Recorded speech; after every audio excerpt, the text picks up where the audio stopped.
Assalamualaikum warahmatullahi wabarakatuh. Saya Nabila dari Sekolah dari 1123108. Di sini saya akan mempresentasikan tugas besar saya dari mata kuliah analitik dan visualisasi data. Oke, masuk ke soal yang pertama. Di sini saya menggunakan metode pembuatan grafik menggunakan Google Colab menggunakan Python. Nah, untuk grafik nomor 1 bagian A ini hasilnya, dan saya membuat grafiknya menggunakan Python dengan kode seperti ini yang hasilnya seperti ini. Nah, di sini ada jumlah pengguna aktifnya dan juga ada bulannya. Di sini kan pertumbuhan pengguna aktif start up culture dari bulan Januari sampai Juni. Nah, di sini kita lihat dari Januari sampai Juni cukup meningkat ya. Masuk ke nomor 1 bagian B, ke tren pertumbuhan pengguna. Nah, grafik tersebut menunjukkan bahwa jumlah pengguna aktif startup culture mengalami peningkatan secara konsisten dari bulan Januari hingga Juni. Jumlah pengguna meningkat dari 1.200 pengguna pada bulan Januari menjadi 300 pengguna pada bulan Juni tanpa mengalami penurunan.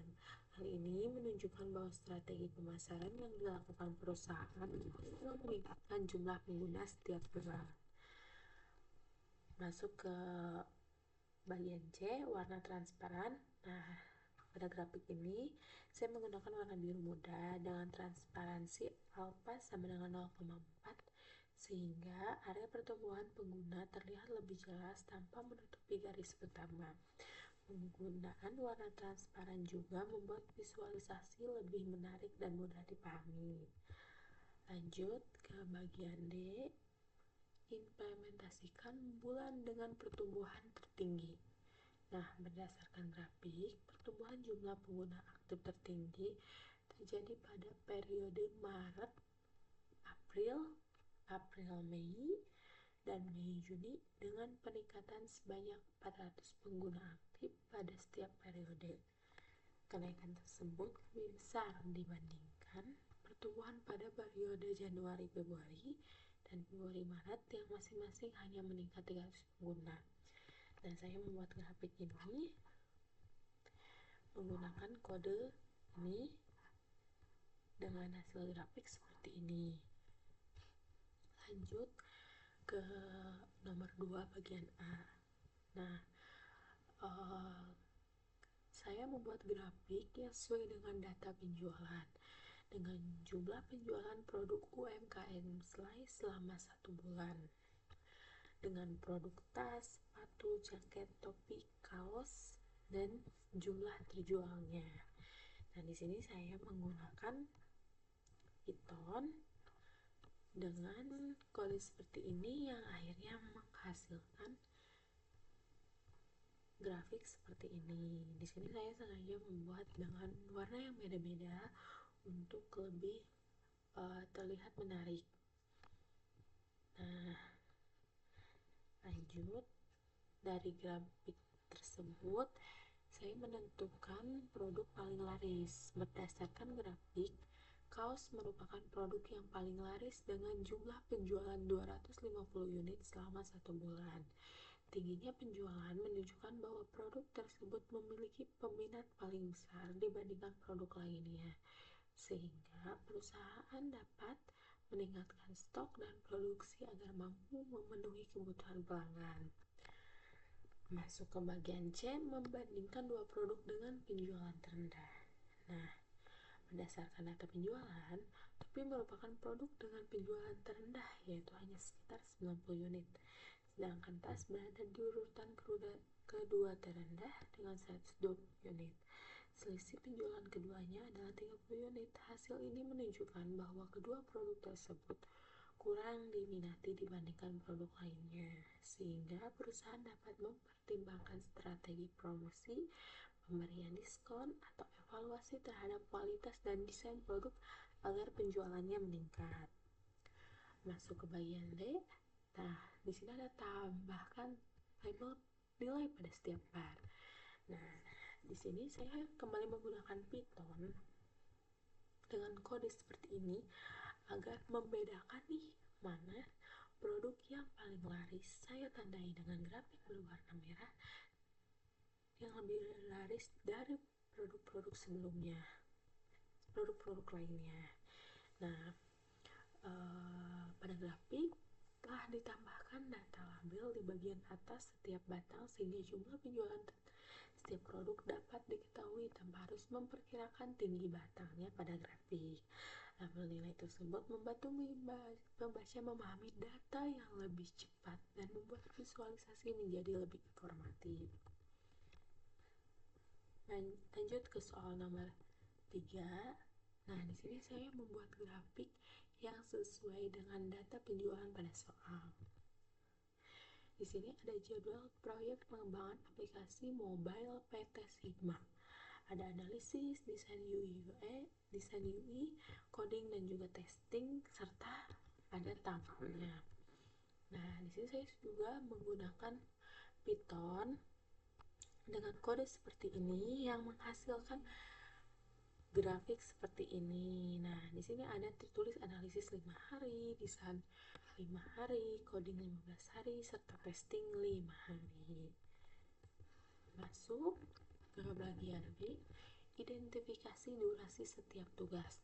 Nah, di sini kan dapat kita lihat dari berdasarkan grafik sebelumnya, tugas analisis itu dimulai pada 1 Januari, selesai 5 Januari dengan durasi 5 hari. Serta seterusnya yang telah saya tampilkan di tabel, dengan durasi ini dihitung nih selisih antara tanggal mulai dan tanggal selesai dengan penghitungan kedua tanggal tersebut. Lanjut ke tentukan tugas terlama. Nah, berdasarkan grafik coding coding merupakan tahap dengan durasi paling lama, yaitu 15 hari. Hal ini menunjukkan bahwa proses pengembangan aplikasi membutuhkan waktu paling banyak karena mencakup pembuatan fitur, implementasi fungsi, serta integrasi sistem sebelum aplikasi dapat diuji. Masuk ke bagian D, analisis apakah ada overlap pekerjaan. Nah, berdasarkan jadwal proyek, tidak terdapat overlap atau tumpang tindih antara tugas. Jadi setiap tahap dimulai setelah tahap sebelumnya telah selesai, yaitu analis dilaksanakan pada tanggal 1 sampai 5, kemudian dilanjutkan dengan desain UI pada 6 sampai 10 Januari, coding 11 sampai 25 Januari, dan testing 26 sampai 30 Januari. Susunan jadwal ini menunjukkan bahwa proyek dikerjakan secara berurutan, sehingga setiap tahap dapat diselesaikan terlebih dahulu sebelum memasuki tahap berikutnya. Pola seperti ini membantu mempermudah koordinasi tim dan mengurangi risiko konflik pekerjaan, meskipun waktu penyelesaian proyek terjadi lebih panjang dibandingkan jika beberapa tugas dapat dikerjakan secara bersamaan. Oke, masuk ke nomor 4.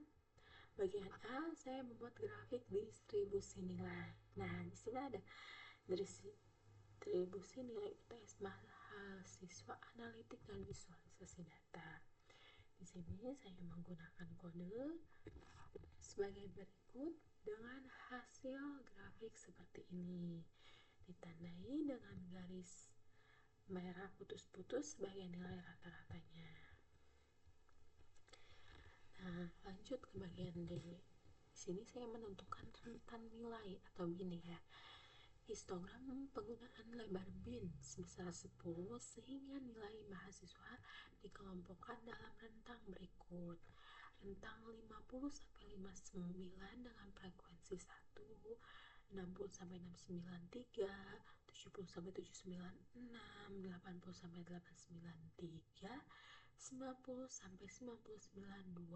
Pembagian rentang nilai ini memudahkan dalam melihat penyebaran nilai mahasiswa pada setiap kelompok nilai. masuk ke bagian C, yaitu menjelaskan distribusi normal atau Swift. Berdasarkan histogram, distribusi nilai cenderung mendekati distribusi normal. Sebagian besar nilai mahasiswa berada pada rentang 70 sampai 79, sedangkan jumlah mahasiswa paling pada rentang nilai yang lebih rendah maupun lebih tinggi lebih sedikit. Hal ini menunjukkan bahwa mayoritas mahasiswa memperoleh nilai di sekitar nilai tengah dan tidak terdapat kemenjangan yang terlalu mencolok ke bagian kiri ataupun kanan. Lanjut ke bagian D, menentukan nilai yang paling sering muncul. Nah, berdasarkan data nilai yang telah diberikan, terdapat dua nilai nih yang paling sering muncul, yaitu 70 muncul 2 kali dan 75 muncul 2 kali. Dengan demikian, data memiliki dua modus. Hal ini menunjukkan bahwa nilai mahasiswa yang banyak terkonsentrasi pada kisaran 70 hingga 75 yang juga sesuai dengan rentang nilai yang memiliki frekuensi tertinggi pada histogram.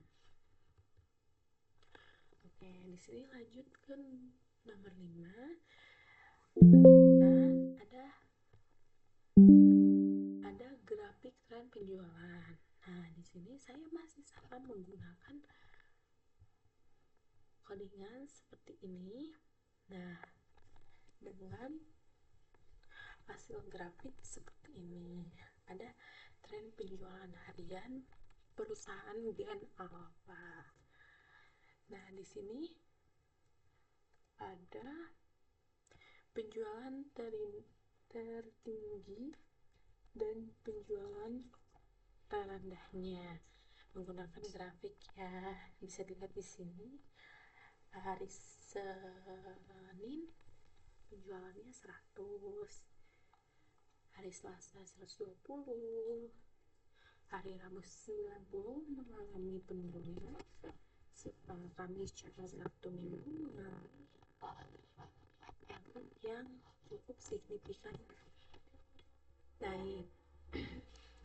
Oke, lanjut ke bagian B, tentukan hari dengan penjualan tertinggi.